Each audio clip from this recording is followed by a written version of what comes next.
വിജയേട്ടാ നമസ്കാരം. നമസ്കാരം.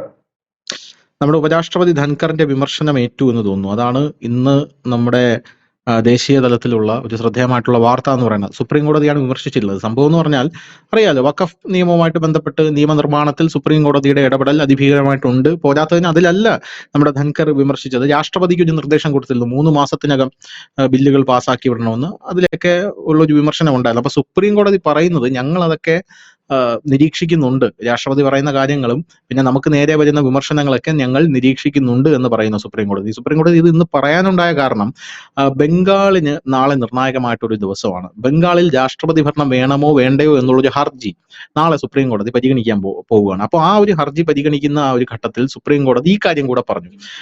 മുർഷിദാബാദിലെ വർഗീയ ആക്രമണത്തിൽ പശ്ചിമ ബംഗാളിൽ രാഷ്ട്രപതി ഭരണം ആവശ്യപ്പെടുന്ന അപേക്ഷ ചൊവ്വാഴ്ച, അതായത് നാളെ പരിഗണിക്കും. അപ്പോ ഈ വിധിന്യായങ്ങളിലൂടെ നിയമനിർമ്മാണത്തിലേക്ക് ഒരു കടന്നുകയറ്റം സുപ്രീം കോടതി നടത്തുന്നു എന്നുള്ള പരാമർശങ്ങൾ ഉണ്ടായ ഒരു പശ്ചാത്തലത്തിൽ കൂടെയാണ് ഇത് സുപ്രീം കോടതി പരിഗണിക്കുന്നത്.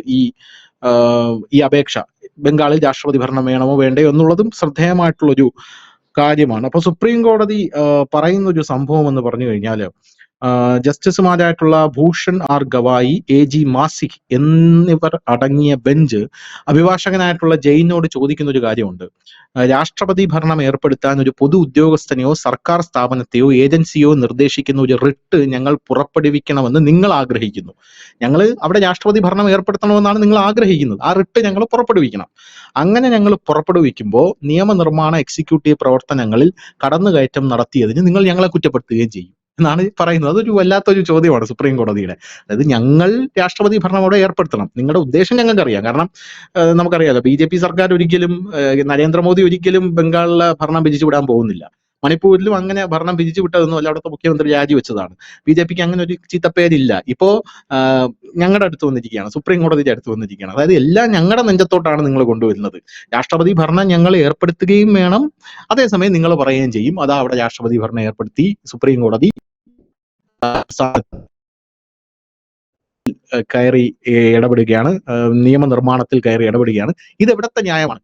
എവിടത്തെ ന്യായമാണെന്നല്ല ചോദിച്ചത്, നിങ്ങളെ കുറ്റപ്പെടുത്തുന്നു എന്നുള്ളൊരു സംഭവമാണ് സുപ്രീം കോടതി പറഞ്ഞത്. അപ്പോ അതൊന്നാമത്തെ കാര്യം. രണ്ടാമത്തെ കാര്യം എന്ന് പറഞ്ഞാൽ, ധൻഖറിന്റെ ഈ വിമർശനങ്ങൾ കുറിക്ക് കൊണ്ടിട്ടുണ്ട് എന്നുള്ളത് നമ്മൾ അതിൽ നിന്ന് നമുക്ക് മനസ്സിലാക്കാനായിട്ട് സാധിക്കുന്നുണ്ട്. പിന്നെ ഈ കൊടുത്തിരിക്കുന്ന അപേക്ഷ, രാഷ്ട്രപതി ഭരണം വേണം എന്ന് പറഞ്ഞ് കൊടുത്തിരിക്കുന്ന അപേക്ഷയിലെ പൂർണ്ണമായിട്ട് നമ്മൾ ആ അപേക്ഷ ഒന്ന് പരിശോധിച്ചു കഴിഞ്ഞാൽ സുപ്രീം കോടതി പറയുന്നത് ഈ അപേക്ഷ രാഷ്ട്രപതി ഭരണം വേണമെന്ന് പറയുന്നു. അപ്പോൾ ഭരണഘടനയുടെ ആർട്ടിക്കിൾ 355 പ്രകാരമുള്ള ഒരു റിപ്പോർട്ട് മാത്രമാണ് സംസ്ഥാനത്ത് നിന്നും ഞങ്ങൾ തേടുന്നത് എന്നാണ് സുപ്രീം കോടതി പറയുന്നത്. അതായത് ഈ സംസ്ഥാനത്തെ സംരക്ഷിക്കാനുള്ള പൂർണ്ണ ഉത്തരവാദിത്തം കേന്ദ്രത്തിനാണ് എന്ന് പറഞ്ഞ് സുപ്രീം കോടതി ഇത് കേന്ദ്രത്തിലോട്ട് പഴിചാരാനായിട്ട് ശ്രമിക്കുന്നുണ്ട്. ഇത് കേന്ദ്രത്തിനാണ്, ഭരണഘടനയിൽ അതിനുള്ള പ്രൊവിഷൻ ഉണ്ട്. നിങ്ങൾ അത് ചെയ്യാതെ രാഷ്ട്രപതി ഭരണം വേണമെന്ന് പറഞ്ഞ് ഞങ്ങളുടെ അടുത്ത് വരേണ്ട ആവശ്യം എന്താണ് എന്ന് പറഞ്ഞിട്ട് കൂടെയാണ് സുപ്രീം കോടതി ഇത് പറയുന്നത് കേട്ടോ. പക്ഷേ ഈ 2022 മുതൽ 25 വരെ സംസ്ഥാനത്ത് ഹിന്ദുക്കൾക്കെതിരെ നടന്നതായി ആരോപിക്കപ്പെടുന്ന ആക്രമണങ്ങളെല്ലാം അതിനകത്ത് കാണിക്കുന്നുണ്ട്. ഈ അപേക്ഷയിൽ ബിറ്റ് ബൈ ബിറ്റ് കാണിക്കുന്നുണ്ട്. മുർഷിദാബാദിലെ മാത്രമല്ല, മുർഷിദാബാദിൽ നടന്ന ആക്രമണം കാണിക്കുന്നുണ്ട്. അപ്പൊ ആക്രമണത്തിൽ അന്വേഷിക്കാൻ മുൻ സുപ്രീം കോടതി ജഡ്ജിയുടെ നേതൃത്വത്തിൽ 3-അംഗ സമിതി രൂപീകരിക്കണം എന്നാണ് ആവശ്യം, ഒന്നാമത്തെ ആവശ്യം. പിന്നെ രാഷ്ട്രപതി ഭരണം വേണമെന്ന്, പോരാത്തതിന് അക്രമബാധിത പ്രദേശങ്ങളിൽ കേന്ദ്രസേനയെ വിന്യസിക്കണം, പൗരന്മാരുടെ ജീവിതം, സ്വാതന്ത്ര്യം, അന്തസ്സ് എന്നിവ ഉറപ്പാക്കാൻ സംസ്ഥാന സർക്കാരിനോട് സുപ്രീം കോടതി നിർദ്ദേശം നൽകണം. പിന്നെ മുർഷിദാബാദിൽ ആക്രമണത്തിൽ ഹിന്ദുക്കളെ ലക്ഷ്യം വെച്ചിരുന്നു എന്ന് പറയുന്നു. പിന്നെ ഏപ്രിൽ 6 കൊൽക്കത്തയിൽ രാമനവമി ദിനത്തിലെ ആക്രമണം, ബിർഭൂവിൽ ഹോളി ആഘോഷിച്ചതിനെതിരെ നടന്ന കല്ലേറ്, സന്ദേശ് ഖാലിയിലെ ആക്രമണം, പ്രാദേശിക ഭരണകക്ഷിയായ തൃണമൂൽ കോൺഗ്രസ് ഉദ്യോഗസ്ഥനായ ഷാജഹാൻ ഷെയ്ഖിനെതിരെയുള്ള ലൈംഗികാതിക്രമവും ഭൂമി കയ്യേറ്റവും സംബന്ധിച്ച ആരോപണങ്ങളും ഹർജിയിൽ പരാമർശിച്ചിട്ടുണ്ട്. അതിൽ ഹിന്ദു സ്ത്രീകൾ ബാധിക്കപ്പെട്ടിട്ടുണ്ടെന്ന് പറയുന്നുണ്ട്. അങ്ങനെ സകല കാര്യങ്ങളും ചൂണ്ടിക്കാട്ടിയിട്ടാണ് സുപ്രീം കോടതിയുടെ അടുത്തേക്ക് ഈ അപേക്ഷ അല്ലെങ്കിൽ ഹർജി എത്തിയിരിക്കുന്നത്. അപ്പോഴാണ് സുപ്രീം കോടതിയുടെ ഇത്തരത്തിലൊരു പരാമർശം ഉണ്ടായിരിക്കുന്നത്. നാളെ ബംഗാളിന് നിർണായകമായിട്ടുള്ള ഒരു ദിവസമാണോ? സുപ്രീം കോടതി എന്ത് തീരുമാനമെടുക്കുമെന്നാണ് തോന്നുന്നത്? സുപ്രീം കോടതി പറയോ രാഷ്ട്രപതി ഭരണം ഏർപ്പെടുത്താൻ? എന്ത് തോന്നുന്നു വീക്ഷട? അല്ല, സുപ്രീം കോടതി ഇപ്പൊ ചെയ്യാൻ പോകുന്ന ഒരു കാര്യം നമുക്ക് എല്ലാവർക്കും അറിയാവുന്നതുപോലെ തന്നെ മമതാ സർക്കാരിനോട് റിപ്പോർട്ട് തേടുകയായിരിക്കും. അടിയന്തരമായ ഒരു റിപ്പോർട്ട് സമർപ്പിക്കാൻ പറയുകയായിരിക്കും അവരാദ്യം ചെയ്യുക. കാരണം നേരത്തെ ധനുഷ് പറഞ്ഞൊരു സാധനം, അത് മാത്രമല്ല ഇപ്പോഴ് ഈ പഴയതുപോലെയല്ല, വളരെ ഈ അടുത്ത ദിവസങ്ങളൊക്കെ സുപ്രീം കോടതിയും കേന്ദ്രവുമായിട്ടൊരു നേരിട്ടുള്ള ഏറ്റുമുട്ടലിലേക്ക് പോയിരിക്കുന്നു. കാരണം ഒരുപക്ഷെ സുപ്രീം കോടതിയുടെ മുൻപ് നമുക്ക് സുപ്രീം കോടതിയുടെ ചില ഈ നമ്മുടെ ഈ എക്സിക്യൂട്ടീവ്സിന് അല്ലെങ്കിൽ ലെജിസ്ലേറ്റീവിനെതിരായിട്ടുള്ള ചില പരാമർശങ്ങളോ ഇല്ലെങ്കിൽ വിധികളോ ഒന്നും തന്നെ ഇത്തരത്തിലൊരു വിവാദമാകുകയോ അത് ചർച്ചയാകുകയോ ചെയ്തിരുന്നില്ല. പക്ഷെ ഇപ്പോഴങ്ങനെയല്ല, കാര്യം അത്ര പന്തിയല്ലാത്ത രീതിയിലേക്ക് കാര്യങ്ങൾ നീങ്ങുന്നുണ്ട്. കാരണം വളരെ രൂക്ഷമായ രീതിയിൽ സുപ്രീം കോടതിയെ വിമർശിക്കുന്ന തരത്തിലേക്ക് മറ്റ് ചില കാര്യങ്ങളിലേക്കും ഒക്കെ കടന്നു പോകുന്നുണ്ടത്. അപ്പം അത് അത്ര ഒരു ആശ്വാസകരമായ കാര്യമല്ലെന്ന് സുപ്രീം കോടതിക്ക് നന്നായിട്ട് അറിയാം. കാരണം ഉടക്കി മുമ്പോട്ട് പോവുക അത്ര ഒരു സുഖകരമായ കാര്യമല്ല. രണ്ടു കൂട്ടരെ സംബന്ധിച്ച് അത് രമ്യതയിൽ പോകുന്നതാണ് നല്ലത്. ഇല്ല എന്നുണ്ടെങ്കിൽ അത് ബുദ്ധിമുട്ടാണ്. അപ്പൊ അവർക്ക് ഒരു കാര്യം മനസ്സിലായിട്ടുണ്ട്, പഴയതുപോലെ ആയിരിക്കില്ല ഇനി മുമ്പോട്ടുള്ള കാര്യം. സൂക്ഷിച്ചും കണ്ടും ഉള്ള കാര്യങ്ങളുമായിട്ട് മുമ്പോട്ട് പോയില്ലെങ്കിൽ ഈ ആവശ്യമില്ലാത്തടത്തൊക്കെ ചെന്ന് തലയിടാൻ പോയി കഴിഞ്ഞാൽ അതിന് തിരിച്ചടി ഉടനെ നേരിടേണ്ടി വരില്ല, അവരുടെ വായിരിക്കുന്നത് കേൾക്കേണ്ടി വരുമെന്നൊരു ബോധ്യം അവർക്കും ഉണ്ടായിട്ടുണ്ട്. അപ്പൊ ഇങ്ങനെ ഒരു സാഹചര്യത്തിലാണ് ഇപ്പൊ ഈ ഹർജി അവിടെ എത്തപ്പെടുന്നത്. പക്ഷെ ഈ ഹർജിയിൽ ചൂണ്ടിക്കാണിക്കുന്ന കാര്യങ്ങളെല്ലാം പരമാർത്ഥം തന്നെയാണ്. കാരണം 2021 മമതാ ബാനർജി അവിടെ ഇലക്ഷൻ ജയിച്ചത് തൊട്ട് ആ ദിവസം രാത്രി തൊട്ട് അവിടെ നടന്ന കലാപങ്ങൾ, 1.25 ലക്ഷത്തോളം വരുന്ന ഹിന്ദുക്കളാണ് അഭയാർത്ഥികളായിട്ട് ത്രിപുരയിലും ജാർഖണ്ഡിലും അതുപോലെ അസമിലും ഒക്കെ 75,000-ലധികം പേർ അസമിൽ മാത്രം അഭയാർത്ഥികളായി എത്തുന്ന ഒരു സാഹചര്യമൊക്കെ ഉണ്ടായിരുന്നു. അതായത് വളരെ വ്യാപകമായി തന്നെ ഹിന്ദുക്കളെ തെരഞ്ഞു പിടിച്ച് ആക്രമിക്കുന്ന ഒരു രീതിയിലേക്ക്. പക്ഷെ ഇത് പലപ്പോഴും ഹിന്ദുക്കൾക്ക് ആക്രമണം നേരിടുമ്പോൾ അത് RSSനും BJPയും എന്ത് ചെയ്യുകയായിരുന്നു എന്ന് ചോദിച്ചുകൊണ്ട് വലിയ രീതിയിൽ ഒരു വലിയ വിഭാഗം ആളുകൾ എത്താറുണ്ട്. പക്ഷെ അവർ മനസ്സിലാക്കേണ്ട ഒരു കാര്യം, അവിടെ ആക്രമിക്കപ്പെട്ട ഹിന്ദുക്കളിൽ ഭൂരിഭാഗം പേരും CPM-കാരായിരുന്നു എന്നുള്ളതാണ് അതിന്റെ ഒരു യാഥാർത്ഥ്യം. യഥാർത്ഥ വശം അതാണ്. കാരണം BJPക്ക് ഈ അക്രമം ഉണ്ടായ ഇടങ്ങളിലൊന്നും വലിയ ഹോൾഡുള്ള ഏരിയകളോ അവരുടെ സ്ഥലങ്ങളോ ഒന്നും തന്നെയില്ല. കാരണം ഇതെല്ലാം CPM-ന്റെ ശക്തി കേന്ദ്രങ്ങളായിരുന്നു. പിന്നീട് അവിടെ തൃണമൂൽ പിടിച്ചെടുത്ത ഇടങ്ങളാണ്. അപ്പോൾ തൃണമൂൽ ആക്രമിക്കുന്നത് മുഴുവൻ ഈ ഹിന്ദുക്കളെയാണ്. പക്ഷെ ആ ഹിന്ദുക്കൾ ഭൂരിപക്ഷം CPM-കാരാണ്. ഇന്ത്യയില് BJP കഴിഞ്ഞാൽ ഏറ്റവും വലിയ ഹിന്ദു പാർട്ടി ആരെയെന്ന് ചോദിച്ചാൽ അത് CPM ആണ്. കേരളത്തിലെ ഏറ്റവും വലിയ ഹിന്ദു പാർട്ടി ആരെയെന്ന് ചോദിച്ചാൽ അത് CPM ആണ്. രണ്ടാം സ്ഥാനമേ ഉള്ളൂ BJPക്ക്. അപ്പോ ഹിന്ദുക്കൾ ആക്രമിക്കുന്നു എന്ന് പറയുമ്പോൾ അതിന്റെ മറ്റൊരു ആംഗിൾ, യഥാർത്ഥത്തിൽ അത് CPM-ന്റെ നേതാക്കളെയും പ്രവർത്തകരെയും ആയിരുന്നു ആക്രമിച്ചത്.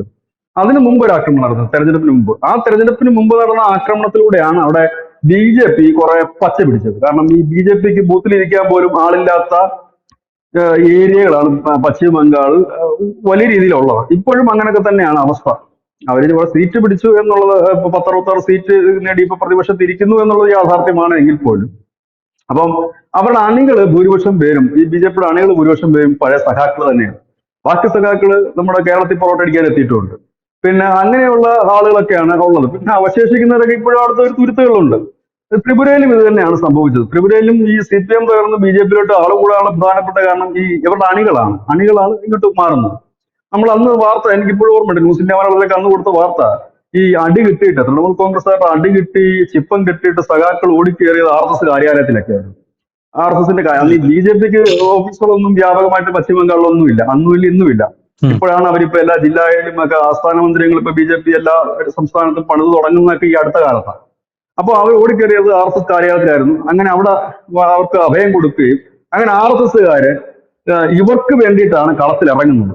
ഈ CPM-മാര് ഹിന്ദുക്കളായതുകൊണ്ട് ഇവർക്ക് വേണ്ടി കളത്തിലിറങ്ങി. പിന്നീട് ഈ പാർട്ടി ഗ്രാമങ്ങളിലുള്ള CPM-ന്റെ ലോക്കൽ കമ്മിറ്റി ഓഫീസ് അടക്കം കാവി പുതയ്ക്കുന്ന കാഴ്ചയാണ് നമ്മൾ കണ്ടത്. അവിടെ പെയിന്റ് പോലും അവർ മാറ്റി കളഞ്ഞു. ഈ CPM-ന്റെ പെയിന്റൊക്കെ മാറ്റി കാവി പെയിന്റ് അടിച്ച് BJP-ക്കാരായിട്ട് മാറി. ഇപ്പൊ ഈ സന്ദേശ് ഖാലി എന്ന് പറയുന്ന ഇടം, അതാണ് നമ്മുടെ ലോകത്തിൽ തന്നെ ഞെട്ടിച്ച ഒരു ഗ്രാമത്തെ മുൾമുനയിൽ നിർത്തിക്കൊണ്ട് സ്ത്രീകളെ നിരന്തരം ബലാത്സംഗം ചെയ്യുന്ന ഒരു ഗ്രാമമായിട്ട് അത് മാറി.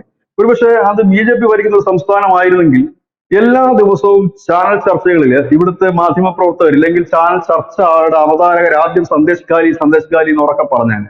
ഇത് അതായതുകൊണ്ട് ഒന്ന് ദയനീയമായ കാഴ്ച. ഒരു ഗ്രാമത്തിലെ സ്ത്രീകളെ രാവിലെ ഇത്ര സ്ത്രീകൾ ഓഫീസിൽ പറഞ്ഞു ഞങ്ങൾക്ക് ബലാത്സംഗം ചെയ്യില്ല, ഞങ്ങൾക്ക് പീഡിപ്പിക്കാൻ എന്ന് പറഞ്ഞുകൊണ്ട് വരിയായി തൃണമൂൽ കോൺഗ്രസിന്റെ ഓഫീസിൽ സ്ത്രീകളെ നിർത്തി കൂട്ടമായ ബലാത്സംഗം ചെയ്യുന്ന ഒരു കാഴ്ച. അപ്പോൾ അതിന്റെ നേതാക്കന്മാരെ പിടിക്കാൻ വരുന്ന അന്വേഷണ ഉദ്യോഗസ്ഥന്മാരെ തല്ലി ഓടിക്കാൻ ശ്രമിക്കുന്ന ഒരു കാഴ്ച. അങ്ങനെയൊക്കെ ഉള്ള ഒരു വലിയ കാഴ്ചകൾ നമ്മൾ അവിടെ നിന്ന് കണ്ടു. അതായത് ക്രമസമാധാന നില ഇന്ത്യയിൽ തകർന്ന് തരിപ്പണമായ ഒരു സംസ്ഥാനമാണ് പശ്ചിമ ബംഗാൾ. മുൻപ് നമ്മൾ ബീഹാറും UPയും ഒക്കെ പറയുമായിരുന്നു മുൻകാലം, പണ്ടൊക്കെ നമ്മൾ അങ്ങനെയാ പറഞ്ഞിട്ടുണ്ട് ക്രമസമാധാന നില തകർന്നു.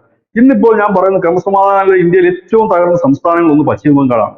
അവിടെ ഒന്നിനും ഒരു കൺട്രോൾ ഇല്ലാതെ പോകുന്ന ഒരു സംസ്ഥാനം. അതായത് കുറെ ഗുണ്ടകളും മാഫിയകളും അവരങ്ങ് അഴിഞ്ഞാടാൻ വിട്ടിരിക്കുന്നു. അവരവരുടേതായ രീതിയിൽ പോകുന്നു. ഞങ്ങളുടെ രാജ്യമാണെന്ന് പറഞ്ഞു ഗ്രേറ്റർ ബംഗ്ലാദേശ് സ്ഥാപിക്കാൻ പോലും പശ്ചിമ ബംഗാളിൽ നിന്നുള്ള സംഘടനകൾ ശ്രമിക്കുന്നു എന്ന് പറയുമ്പോൾ ആ സംസ്ഥാനം എങ്ങോട്ടേക്കാണ് പോകുന്നത്? ഈ ഒരു അവസരത്തിൽ എല്ലാവരും ആഗ്രഹിക്കുന്നത് പശ്ചിമ ബംഗാൾ രാഷ്ട്രപതി ഭരണം എന്ന് തന്നെയാണ്. പക്ഷേ നിർഭാഗ്യവശാൽ അതിപ്പോൾ ഇന്ത്യ മുന്നണിയുടെ ഒരു പ്രധാനപ്പെട്ട നേതാവാണ് കുമാരി മമതാ ബാനർജി. അതുകൊണ്ട് തന്നെയാണ് ഇവിടുത്തെ മാധ്യമങ്ങളൊക്കെ ഇത്തരം വാർത്തകൾ മൂടി വെക്കുന്നതും അത് ചർച്ചയാക്കി മാറ്റാം. നിരന്തരം ഹിന്ദുക്കൾ ആക്രമിക്കപ്പെടുന്നു എന്ന് പറയുമ്പോൾ അവരുടെ പൊളിറ്റിക്കൽ ബാക്ക്ഗ്രൗണ്ട് നമ്മൾ ചെക്ക് ചെയ്ത് കഴിഞ്ഞാൽ എല്ലാം CPM-കാരാണ്. അവിടെ ഇപ്പോൾ കൊല്ലപ്പെട്ട 3 പേരിൽ 2 പേരും പാർട്ടി പ്രവർത്തകരാണ്, പാർട്ടിയുടെ അംഗങ്ങളാണ്. നമുക്കറിയാം CPM-ന്റെ അംഗങ്ങളാകുക എന്നുള്ള ചെറിയ കാര്യമല്ല. CPM-ന്റെ അംഗങ്ങളാണ്. അവർക്ക് മറ്റേ എഴുതി കൊടുത്തുള്ള മെമ്പർഷിപ്പ് ഇല്ലല്ലോ. അവർക്ക് ഇത്ര നാൾ പാർട്ടിയിൽ വർക്ക് ചെയ്തതിനു ശേഷമാണ് പാർട്ടി മെമ്പർഷിപ്പ് അംഗത്വം കൊടുക്കുന്നത്. അത് ഉള്ള 2 പേരായിരുന്നു. അപ്പോ അവര് എന്നിട്ടും അതിനെ മുറുകെ പിടിച്ചിരുന്നു എന്നുള്ളതാണ് ഞാൻ ഇപ്പോൾ വായിച്ചൊരു പ്രധാനപ്പെട്ട വാർത്ത. മമതാ ബാനർജി മരിച്ചവർക്ക് ഒരു 10 ലക്ഷം രൂപ ധനസഹായം നൽകിയത് പ്രഖ്യാപിച്ചിരുന്നു. അവർ പറഞ്ഞു ഞങ്ങൾക്ക് മമതയുടെ പൈസ വേണ്ടെന്ന്. അപ്പൊ സഖാക്കൾ കണ്ണു തുറന്ന് കാണേണ്ട ഒരു കാഴ്ച, അവരുടെ ആദർശം മുറുകെ പിടിച്ചുകൊണ്ടും അവരുടെ ഉച്ചവർ കൊല്ലപ്പെട്ടിട്ടും ഇപ്പോഴും ആ വിപ്ലവ ആദർശം അവർ പേറുന്നുണ്ട് എന്നുള്ളത് നിങ്ങൾ ആദ്യം മനസ്സിലാക്കണം. കുറഞ്ഞ പക്ഷം നിങ്ങൾ അവരുടെ മുമ്പിൽ ഒരു ലാൽ സലാം പറയുകയോ സല്യൂട്ട് ചെയ്യുകയോ ചെയ്യേണ്ടതുണ്ട്. ഈ ഫാസിസ്റ്റായ മമത കൊടുത്ത 10 ലക്ഷം വേണ്ട എന്ന് പറഞ്ഞവര്, അതാണ് നമ്മൾ കാണേണ്ട ഒരു വലിയ. അപ്പൊ എന്തുമാത്രം പോരാട്ട വീര്യം അവർക്കുണ്ട് എന്ന് ആലോചിച്ചോളൂ. നമ്മുടെ ഇവിടെ ആയിരുന്നെങ്കിൽ, നമ്മുടെ കേരളത്തിലായിരുന്നെങ്കിൽ കക്ഷി രാഷ്ട്രീയ ഭേദമന്യേ നമ്മൾ ഇരു കൈയിൽ നീട്ടി സ്വീകരിച്ചാണ് അവർ. അപ്പം അതുപോലെയല്ല അപ്പൊ അത്രത്തോളം പാർട്ടിക്കൂർ ഉള്ളവരാണ് അവിടെ ഈ ആക്രമിക്കപ്പെടുന്നത്, കൊല്ലപ്പെടുന്നത്. പക്ഷെ സ്വാഭാവികമായി അത് ടോട്ടലി ഹിന്ദുക്കളാണ് എന്നുള്ളത് മറ്റൊരു രീതി. അപ്പൊ ഹിന്ദുക്കളെ ഉന്മൂലനം ചെയ്യുക, അവിടെ ഈ ഒരു ന്യൂ ഡെമോക്രാറ്റിക് ഫ്രണ്ട് എന്ന് പറഞ്ഞിട്ട് ഒരു പോപ്പുലർ ഫ്രണ്ടിന്റെ അതേ മാതൃകയിൽ പോപ്പുലർ ഫ്രണ്ടിന്റെ ഫ്ലേവറോട് കൂടി ഒരു സംഘടനയാണ് പ്രവർത്തിക്കുന്നത്. അവർ തന്നെ പരസ്യമായി ആഹ്വാനം ചെയ്ത് 50 കോടി ഹിന്ദുക്കളെ ഇന്ത്യയിൽ നിന്ന് ഞങ്ങൾ നശിപ്പിക്കുമെന്നാണ് പറയുന്നത്. അപ്പൊ അത്തരം സംഘടനകളൊക്കെ തന്നെയാണ് ഈ സംഘർഷത്തിന് പിന്നിൽ. അതുകൊണ്ട് എത്രയും പെട്ടെന്ന് നമ്മുടെ ഒരു രാഷ്ട്രപതി ഭരണം ഏർപ്പെടുത്തുക, അതായത് നിയമസഭയെ സസ്പെൻഡ് ചെയ്യുക കുറഞ്ഞ പക്ഷം 6 മാസത്തേക്ക്. ഇല്ല എങ്കിൽ അവിടെ ചെയ്യാൻ കഴിയുന്ന മറ്റൊരു സൊല്യൂഷൻ എന്ന് പറഞ്ഞു കഴിഞ്ഞാല്, നിലവിൽ അവിടെ ഈ അതിർത്തി രക്ഷാസേന BSF-ന് നമ്മൾ ഈ ബോർഡർ സ്റ്റേറ്റുകൾക്കൊക്കെ 50 കിലോമീറ്ററിനുള്ളിൽ കയറി പരിശോധിക്കാനും നടപടിയെടുക്കാനുമുള്ള അനുവാദം കേന്ദ്രം നൽകിയിട്ടുണ്ട്. അത് ഇപ്പോൾ ഭയങ്കര എതിർപ്പ് ഉയർന്നു വന്നൊരു സംസ്ഥാനം വെസ്റ്റ് ബംഗാൾ ആയിരുന്നു. അത് സമ്മതിച്ചിരുന്നില്ല. പക്ഷെ ഇപ്പോൾ നിയമമായി, ഇപ്പോൾ അവരങ്ങനെ ചെയ്തു. പക്ഷെ അവർക്ക് 50 കിലോമീറ്ററെ കടന്നു കയറാൻ പറ്റുന്നുള്ളൂ. അതിർത്തിയിൽ അവർ നിൽക്കുന്ന പോസ്റ്റിൽ നിന്നും, അതായത് അതിർത്തിയിലാണല്ലോ BSF നിൽക്കുന്നത്, അവിടെ നിന്ന് 50 കിലോമീറ്റർ ഉള്ളിലേക്ക് മാത്രം. അതൊരു 100 കിലോമീറ്റർ ആക്കി വർദ്ധിപ്പിക്കുക. മറ്റൊന്ന്, ഇപ്പോൾ ഈ മമതാ ബാനർജി സ്ഥലവും മറ്റും വിട്ടു നൽകാതെ ഇന്ത്യൻ സേനയ്ക്ക് അടിസ്ഥാന സൗകര്യങ്ങൾ, അവരുടെ ഓഫീസുകളും മറ്റും കെട്ടാനും വേലി കെട്ടാനും ഒക്കെ ഉള്ള അടിസ്ഥാന സൗകര്യങ്ങൾ നൽകാതെ ഓരോ നുടുക്ക ന്യായങ്ങൾ പറഞ്ഞുകൊണ്ട്, അത് കേസ് കോടതി കിടക്കുകയാണ്, പറഞ്ഞുകൊണ്ട് ഇവർക്ക് സ്ഥലം വിട്ടു നൽകാത്ത ഒരു അവസ്ഥയുണ്ട്. ഇതിനൊക്കെ മാറ്റം വരുത്തുക എന്നുള്ളതാണ്. അതായത് കുറഞ്ഞ പക്ഷം ഒരു രാഷ്ട്രപതി ഭരണം ഏർപ്പെടുത്തിയില്ല എങ്കിൽ പോലും വെസ്റ്റ് ബംഗാളിന്റെ അതിർത്തി ജില്ലകളിൽ ഭാഗികമായ ഒരു പട്ടാള ഭരണത്തിലേക്ക് കൊണ്ടുവരിക. അത് നമ്മൾ ഈ വടക്കിഴക്കൻ സംസ്ഥാനങ്ങളിലൊക്കെ പലപ്പോഴും ചെയ്യാറുള്ളത് പോലെ കർഫ്യൂ പ്രഖ്യാപിച്ചുകൊണ്ട് അവിടങ്ങളെ ഒരു ഒരു പട്ടാള ഭരണത്തിലേക്ക് കൊണ്ടിരിക്കും. നിരന്തര റെയ്ഡും മറ്റു കാര്യങ്ങളും നടത്തി ഇവരെ പിടികൂടുകയും ചെയ്യും. എനിക്ക് തോന്നുന്നു ഒരുപക്ഷെ ഈ ഒരു സൊല്യൂഷന് സാധ്യതകൾ വളരെ കൂടുതലാണ്. അത് എന്ത് ചെയ്യാൻ കഴിയുമെന്ന് ചോദിക്കുമ്പോൾ, ഈ അക്രമം ഉണ്ടായ ഇടങ്ങൾ, കാരണം ഇത് വ്യാപകമായി വെസ്റ്റ് ബംഗാളിൽ ഇല്ല, പ്രത്യേകിച്ച് ഈ ബോർഡർ ഡിസ്ട്രിക്റ്റുകളിൽ മാത്രമാണ് ഇത് ഉള്ളത് കൂടുതലും. അപ്പൊ ആ ഒരു ഡിസ്ട്രിക്റ്റുകളില് കേന്ദ്രത്തിന്റെ സേനയെ നിലനിർത്തിക്കൊണ്ടുള്ള അന്വേഷണമോ കാര്യങ്ങളോ ഒക്കെ മുൻപോട്ട് പോവുക എന്നൊരു പരിഹാരം മാത്രമാണ് ഇതിന് മുൻപിലുള്ളത്. അപ്പൊ BJP സംബന്ധിച്ച് കാണാൻ പിരിച്ചു വിടുകയും വേണ്ട. സുപ്രീം കോടതിയെ സംബന്ധിച്ചാണെങ്കിൽ അവർക്കും ആ പാപഭാരം ഏൽക്കണ്ട. പകരം ഇവരെ ഒന്ന് ശുദ്ധീകരിക്കാൻ കഴിയും. ഈ കടന്നു വന്ന അക്രമകാരികളെയും ഈ റോഹിംഗ്യകളടക്കമുള്ള ബംഗ്ലാദേശികളെയും ഒക്കെ അത് നമുക്ക് ഫിൽട്ടർ ചെയ്തെടുക്കാനും ആ ഒരു കാലയളവ് പറ്റും. കാരണം ഇതിപ്പം പുതുമയുള്ള കാര്യമൊന്നുമല്ല. വടക്കിഴക്കൻ സംസ്ഥാനങ്ങളിൽ ഇത് പതിവായി ചെയ്തു വരുന്നൊരു കാര്യമാണ്. അവിടുത്തെ ചില ജില്ലകളിൽ പട്ടാള ഭരണം നേരത്തെ തന്നെ ഉണ്ട്. ഇപ്പൊ മണിപ്പൂരൊക്കെ ടോട്ടലി ഇപ്പൊ ആക്കി എന്ന് മാത്രമേ ഉള്ളൂ. അതുകൊണ്ടാണ് കഴിഞ്ഞ ദിവസം ശ്രീ ആനന്ദ ബോസ്, അവിടുത്തെ ഗവർണർ, വെസ്റ്റ് ബംഗാൾ ഗവർണർ പറഞ്ഞത്, ഇപ്പൊ മുർഷിദാബാദിന്റെ ഭരണം ഞാൻ ഏറ്റെടുത്തു എന്ന് അദ്ദേഹം പറയുന്നതും ആ ഒരു അർത്ഥത്തിൽ തന്നെയാണ്. ഇപ്പൊ മുർഷിദാബാദിന്റെ കൺട്രോൾ ഇപ്പോൾ പോയിരിക്കുന്ന ആനന്ദ ബോസിലാണ് ഇപ്പൊ കൺട്രോൾ ചെയ്തുകൊണ്ടിരിക്കുന്നത്. കാരണം മിലിറ്ററി ഓപ്പറേഷനും മറ്റൊക്കെ നടക്കുന്ന സാഹചര്യം. അപ്പൊ അങ്ങനെ പോവുക എന്നുള്ളതാണ്. അതിനെ ഒരു പക്ഷേ മമത ഇപ്പോഴത്തെ സാഹചര്യത്തിൽ എതിർക്കാൻ സാധ്യതയില്ല. കാരണം മമതയുടെ കഴിഞ്ഞ ദിവസത്തെ പ്രസ്താവന വളരെ മയപ്പെട്ടിട്ടുള്ള ഒരു പ്രസ്താവനയായിരുന്നു, വളരെ ദുർബലമായ ഒരു പ്രസ്താവനയായിരുന്നു. അതിന് മുൻപൊക്കെ ഹിന്ദുക്കളെ കൊന്നൊടുക്കണം, അവന്മാരെ അടിച്ചോടിക്കണം, അവരുടെ ഇവിടെ അനുവദിക്കണം എന്നൊക്കെ പറഞ്ഞ മമത പറയുന്നത്, നിങ്ങളെല്ലാം സമാധാനത്തിന് മുമ്പോട്ട് പോകണം, നമുക്ക് ഇങ്ങനെയുള്ള അക്രമമൊന്നും കൊണ്ട് പോകരുത്, അതാണ് ഇതാണെന്നൊക്കെ വളരെ സോഫ്റ്റ് ആയിട്ട് പോവുകയും കൊല്ലപ്പെട്ടവരുടെ കുടുംബത്തിന് 10 ലക്ഷം രൂപ ധനസഹായം പ്രഖ്യാപിക്കുന്ന തരത്തിലേക്കൊക്കെ മമതാ ബാനർജി മാറുകയൊക്കെ ചെയ്തത്. മമതയുടെ ഇപ്പം ബേസിക്കലി അവരുടെ പൊളിറ്റിക്കലിന്റെ ഒരു കണക്കിൽ കത്തി വെച്ചിരിക്കുക. അവരൊന്ന് ആടി ഉലഞ്ഞ് നിൽക്കുകയാണ്. കാരണം അതിന് പാർട്ടിക്കുള്ളിൽ വലിയ ആഭ്യന്തര വിഷയം ശക്തമാണ്. നമ്മൾ കണ്ടതാണ് ഈ വഖഫ് ബില്ലിനെതിരായിട്ടുള്ള ചർച്ചയിൽ എംപിമാർ തമ്മിൽ അങ്ങോട്ടും ഇങ്ങോട്ടും നടന്ന ചേരിപ്പോരും വഴക്കിന്റെയും തെറിവിളിയുടെ ഒക്കെ ചാറ്റുകളും മറ്റുമൊക്കെ പുറത്തായി. ദേശീയ മാധ്യമങ്ങൾ അത് വലിയ വാർത്ത തന്നെ നൽകിയിരുന്നു. അപ്പൊ പാർട്ടിക്കുള്ളിൽ തന്നെ മമതാ ബാനർജിക്കെതിരെ വലിയ രീതി, കാരണം അവർക്കൊന്നും അനാരോഗ്യമാണ്, അവർക്ക് വലിയ പഴയതുപോലെ പവർഫുൾ ആയിട്ട് ഓടി നടക്കാൻ കഴിയുന്നില്ല. പിന്നെ അവരുടെ അനന്തരവൻ ഈ അഭിഷേക് ബാനർജിയെ കൊണ്ടുവരുന്നതുമായി ബന്ധപ്പെട്ട് ചില പ്രശ്നങ്ങളുണ്ട് അതിനകത്ത്. കാരണം അയാള് കൊണ്ടിരുന്ന പാർട്ടിക്ക് അകത്ത് കുറച്ച് പേർക്ക് എതിർപ്പുണ്ട്. ഈ സുവേന്ദു അധികാരിയൊക്കെ അങ്ങനെ എതിർപ്പുള്ള ആൾക്കാരായിരുന്നു. അങ്ങനെയാണ് അതിനകത്തൊരു വലിയ വിഭാഗം ചാടി തൃണമൂലിലേക്ക്, സോറി BJP-യിലേക്കൊക്കെ വന്നതുമൊക്കെ. ഏതായാലും അവിടെ ഇതിനുള്ള സാധ്യതകൾ കൂടുതലാണ്. ഒരുപക്ഷെ രാഷ്ട്രപതി ഭരണത്തിന് സാധ്യതയില്ല എങ്കിലും അത് പരിഗണിച്ചുകൂടെ എന്നൊരു ഒരു ഒരു ഒരു നിർദ്ദേശം ഒരുപക്ഷെ സുപ്രീം കോടതിയുടെ ഭാഗത്തു നിന്ന് ഉണ്ടായേക്കാം. കുറഞ്ഞ പക്ഷം ഇത്രയും ഭാഗത്തു നിന്നെങ്കിലും അവിടെ ഒരു സേനയെ സജ്ജമാക്കിക്കൊണ്ട്, അങ്ങനെ വിവിധ സംസ്ഥാനങ്ങളുണ്ട്, CRPF-ന്റെയും മറ്റുമൊക്കെ ബറ്റാലിയനൊക്കെ കൊണ്ട് ചില സ്ഥലങ്ങളിൽ ഇടുന്നതൊക്കെ ഒരു രീതിയുണ്ട്. അപ്പൊ അങ്ങനെ ഒരു സംവിധാനത്തിലേക്ക് എത്തുക, സമാധാനം പുനഃസ്ഥാപിക്കുന്നവരെ. ഒരു കാര്യം ഉറപ്പിച്ച് പറയാം, ഇന്ത്യയിൽ ഏറ്റവും വൃത്തികെട്ട ക്രമസമാധാന നില ഉള്ള ഒരു സംസ്ഥാനമാണ് വെസ്റ്റ് ബംഗാൾ. ബാക്കി ഒരിടത്തും ഇത്രയും ഇല്ല. കാശ്മീരിൽ പോലും ഒരു കുഴപ്പമില്ല, വളരെ സ്മൂത്ത് ആയിട്ട് കാര്യങ്ങൾ പോകുന്നുണ്ട്. ഏറ്റവും മോശം 2ാം സ്ഥാനം ഉള്ളത് പഞ്ചാബാണ്. രണ്ട് സംസ്ഥാനം, ഇത് രണ്ടും ഭരിക്കുന്നത് BJP അല്ല എന്ന് കൂടി നമ്മൾ മനസ്സിലാക്കേണ്ടതായിട്ടുണ്ട്. മൂന്നാമത് ഇപ്പോൾ നമ്മൾ ലേറ്റസ്റ്റ് ആയിട്ട് ഇപ്പൊ നമ്മൾ കുറെ ക്രൈം ന്യൂസുകൾ കേൾക്കുന്ന ഒരു സംസ്ഥാനം നമ്മുടെ കർണാടകയാണ്. ഇത് എടുത്തു നോക്കുമ്പോൾ ഇതെല്ലാം BJP ഇതിലെ സംസ്ഥാനങ്ങളാണ്. ഈ പലതും നമ്മളിപ്പോ ക്രൈംസ് ചെയ്യുന്നത്. പിന്നെ നമ്മുടെ കേരളം ഒട്ടും പിന്നിലല്ല. ഇവിടെയും മയക്കുമരുന്നും കൊലപാതകവും ഒക്കെ ഒരു വഴിക്ക് നടന്നു പോകുന്നുണ്ട്. അതൊരു യാഥാർത്ഥ്യമാണ്. ഇത് നമ്മൾ കേട്ടിരുന്ന വില്ലൻ സ്റ്റേറ്റുകൾ എന്ന് പറഞ്ഞാൽ ബീഹാറും UP ഒക്കെ ആയിരുന്നു. അവരൊക്കെ ഇപ്പം മാന്യന്മാരായിട്ട് അടിപൊളിയായിട്ട് മുമ്പോട്ട് പൊയ്ക്കൊണ്ടിരിക്കുന്നുമുണ്ട്. താങ്ക് യു ചേട്ടാ, താങ്ക് യു സോ മച്ച്.